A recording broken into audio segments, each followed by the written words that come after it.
I've been waiting to do this for a few weeks now, and it's really time before things look really different. That's AJ.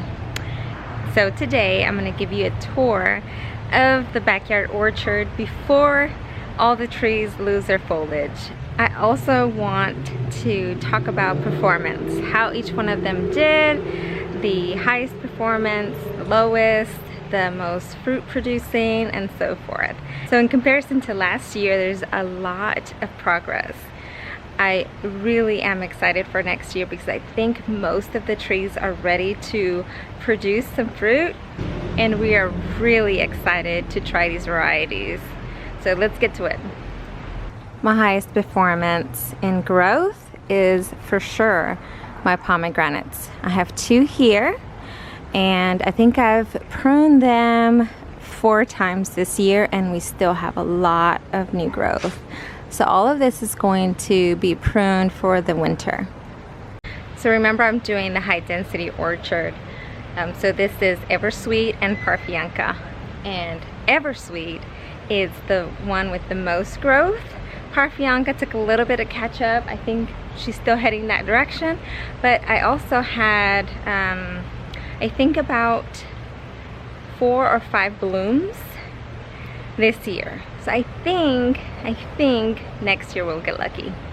So from the pomegranates, we're gonna turn over. I don't want to go too fast. And over here on this side, we're gonna go to my lowest performance in growth. If you can see, around all this crazy volunteer tomatoes, I do have a mandarin tree. I also wanted to explain, I just got off of work and I'm trying to do this because I think, was it almost 5:30 or so? It's completely dark. So I have 15 minutes or so. But my mandarin tree is one of the ones that I really was just trying to test to see if it would come back. It was completely bare. It has leaves right now, and it didn't have that before. And a few of you told me to pull it out and replant it, but honestly I think I'm gonna wait until spring because I really just wanted to see if I gave it enough time, maybe the tree would adjust to its growing circumstances and then it would perform really well. Maybe really it's just an experiment. It's really a trial, but I'm not gonna let it suffer that long. I will pull it out if I don't get new growth. I will say that the last time that I said I was gonna do that, it just had new growth. So I think it heard me and it doesn't wanna go. We'll see. Now we're gonna head over here to the most fruit producing, which is one of my favorites, figs. I have 3 figs. I have the Violet de Bordeaux, I have a Tiger Panache, and a brown turkey fig. The most producing is the Tiger, I keep getting those wrong, is the most producing is the Violet de Bordeaux, and it's actually the second favorite. The favorite is the Turkey Brown. I really love those, and they're like ginormous figs. I will show you, it still has some, but we had figs since July, and we probably ate figs every single day. Now, some days we would have a couple figs, sometimes we'd had up to like 7 or 12 in one day. So I highly recommend them. They're gonna get cut back down pretty good in the winter. Those are my 3, and they're pretty tall and they're very lengthy, so they're gonna get cut back a lot. And then this is the one that broke from the winds. It healed okay. I think it only has a little bit of mold in there, but we're going to cut this one down as soon as all the leaves fall off. And then I'm going to show you, look, we still have some figs. They're not maturing anymore. This is my Violet de Bordeaux. So over here is the brown turkey. See the difference? Look how big that fig is. We still have a few. There's a couple there, and there's a few over there, and then a couple right here. Figs are high producing.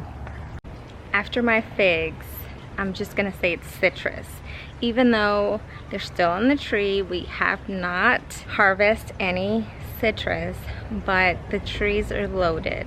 So let me show you. This is my citrus. So the blood orange has 2, but the growth on it really doubled from last year. My tangerines. Do you see my tangerines? There's so many and they're finally turning. They are starting to ripen. Look how gorgeous. I can't wait. And it didn't have too much growth, but it definitely had the fruit. This one is orange. There's a couple, but it's not doing so well. We have a few pest issues, but we're gonna take care of that.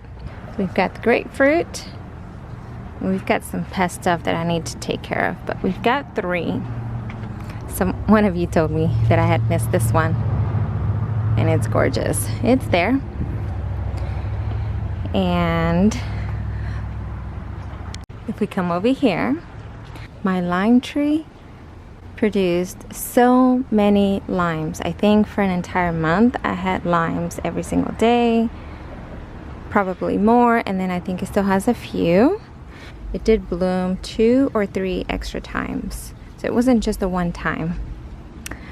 And then I will give you guys an update on this one, but this is my lemon tree and it's got some issues, but I won't talk about them today. We'll have to do another video on that one, but it's coming through. So the next one is peaches. My Eva's Pride peach. Man, they were so delicious. So delicious. I can't wait to have a lot more next year.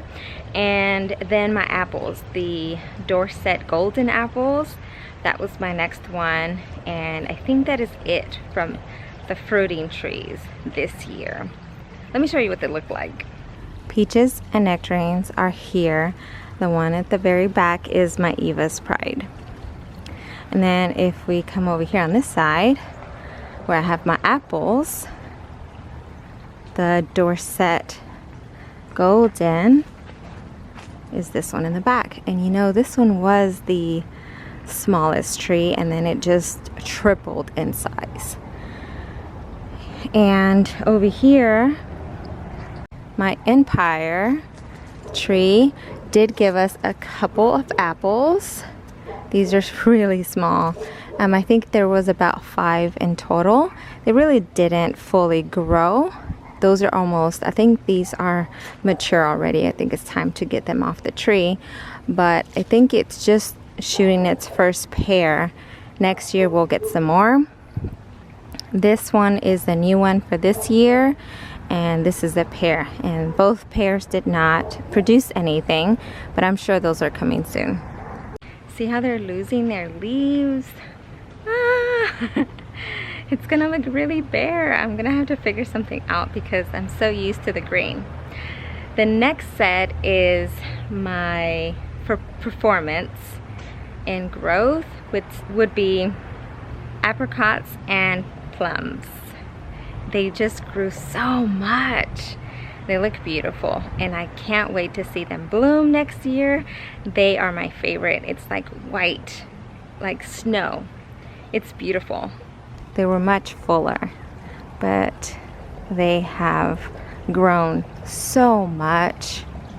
And then I have one little one that I forgot to clip there, but these are gonna get another good trim in the winter, and I'll show you guys that, but I wanted you to see what it looked like still with some leaves. And then we have the cherries. They didn't perform. They kind of had an issue. They did have this little fungus here, but I'm gonna treat it over the winter, and hopefully whatever's in the area will not grow next year. And then pan over here, and look what came back. These are my mangoes. They just came back and they're doing so good. Look at this one. I think this one is my star. And this one too. They look beautiful. I think next year we'll have a lot of new growth for sure. And last but not least, my avocado tree. See how beautiful it looks? It's still very droopy, but it has new growth. I think I need to get a longer stake and then lift this up and hopefully get it to keep growing straight. But it's looking good. It's not too bad. And that's it, I achieved it. I'm gonna take you around to show you the entire thing, just in case you haven't watched my videos before and you wanted to see what this looks like. If you're new here, this is a high density backyard orchard. So everything is close together and they're short. Some of these are getting pretty tall. But winter pruning is coming soon and I'm gonna cut them back a lot. So hopefully it prepares them for a lot of new growth next year. And the key is to maintain them short so I'm able to reach and so they all fit. That's something I just recently learned and I'm just sharing my experience. I'm not an expert. I'm not saying this is 100% gonna work, but worst case scenario, we just take the trees down. We have the grapefruit, we have orange, we have tangerine, blood orange, somewhere in this mess here. We have the mandarin, and I don't know if I took you in a close-up, but it looks pretty sad. But this is a lot more than it had. So I think that I'm gonna give it some fertilizer and see if that helps before it starts to get too cold here. Avocado, mango, mango. This is Alfonso and this is Malinka. And then we have 3 figs there and a pear in the back. The reason why I left the pear is because it's a pollinator to the other pear by the apples. And see how the figs are taking over? They're gonna get cut back heavily. And over here I have 3 apples and a pear. I got 1 apple here and 3 cherries. And then over here I have 2 plums and 2 apricots, 2 peaches and 2 nectarines, 2 pomegranates, a lemon, and a lime. I hope you enjoyed this. Thank you for sticking around, and I hope I see you next time. Have a good one.